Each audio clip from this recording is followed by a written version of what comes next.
With qualifying finished, it's time to remind ourselves of our top three. The rookie, Verstappen, and Charles Leclerc. Well, that wraps up qualifying, but don't worry, we'll be back tomorrow as we head into the Grand Prix.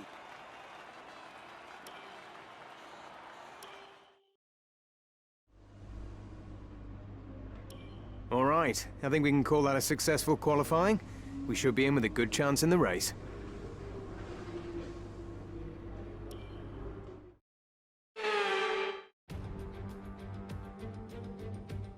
Welcome to the Yas Marina circuit for the finale of another thrilling Formula One season. It's been a breathtaking year, and we end it at a track that's been the scene of many glories and heartbreaks over its history. It's time to end the season in style. It's time for the Abu Dhabi Grand Prix. The Yas Marina circuit, just over 3.4 miles long with 21 corners and 2 very long back straights.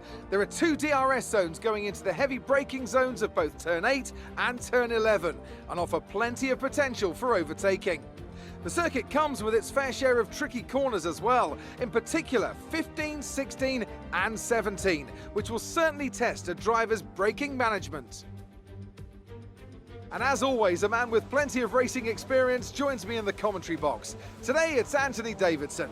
Tell me, Ant, you're no stranger to surviving the melee of Turn 1, so how do you keep out of trouble when there's so much going on around you? Well, the throttle goes both ways, Crofty. You've got to have the discipline not to try and win the race on the first lap, so always be prepared to lift early and give those around you more space. Trying to be the last of the late breakers with half a dozen cars around you may pay off from time to time, but it's also a great way to lose your front wing.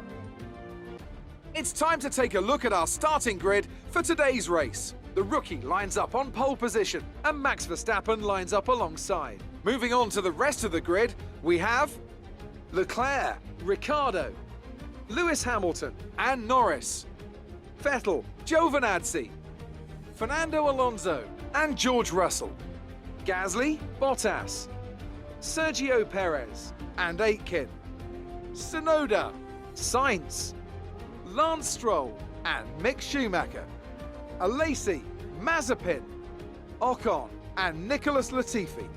And now it's time to head down to the track.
It's been a roller coaster season then, but they can go into the winter with their heads held high after an emphatic victory here today.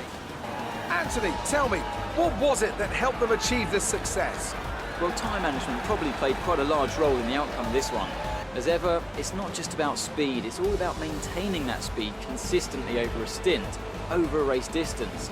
So being able to keep up the lap times while still being smooth on the controls and gentle on the tyres, that's really where the race was won today. So after a magnificent race, we can now see the drivers making their way to the podium. Once again, it's the Silver Arrows who take top spot, a well-earned victory for Mercedes.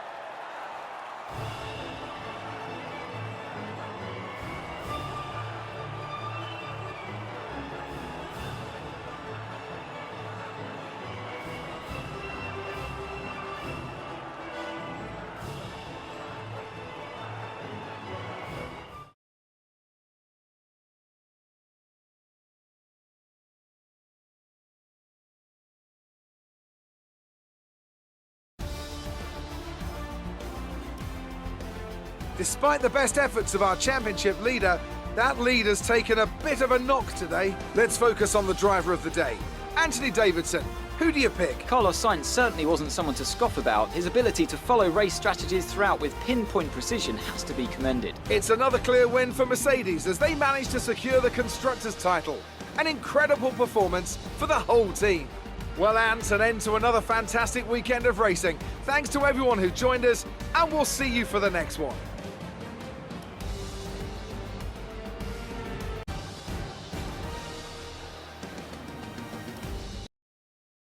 The fans really seem to enjoy that. You made it look easy. Another podium. You must be getting used to it up there.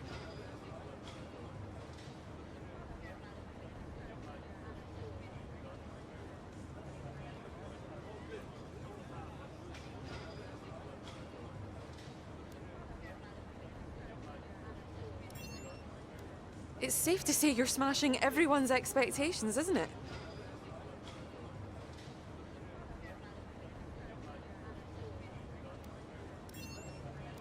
Interesting result today. Would you say that you're happy with your performance?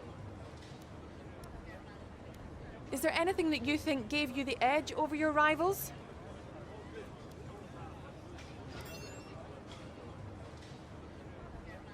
Great. Well, that's everything. The team's income is looking very robust right now. It's time for you to have a think about our profit margin and what areas of the operation might benefit from that money.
Well, it's great to be back at your headquarters, and I've got to say, an awful lot's changed since we were last here. Let's dive in with some questions. The recent flooding at the factory must have been a significant setback for your team. How much impact does something like that actually have? A recent survey found that your staff have the highest employee satisfaction of all the F1 teams. That's quite the accolade. In your opinion, what makes you the best team to work for in Formula One? Sources inside your team have described the environment as a pressure cooker, with growing concerns about how much pressure your staff are under to hit deadlines. Care to comment? Our sources say your team is very cash rich at the moment. Is this a safety net?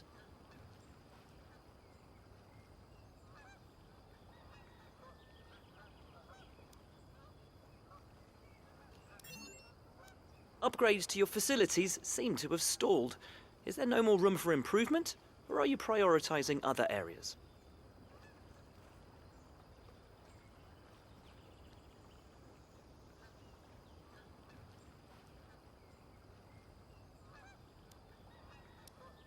It's been wonderful to spend some time with you. Best of luck out on track.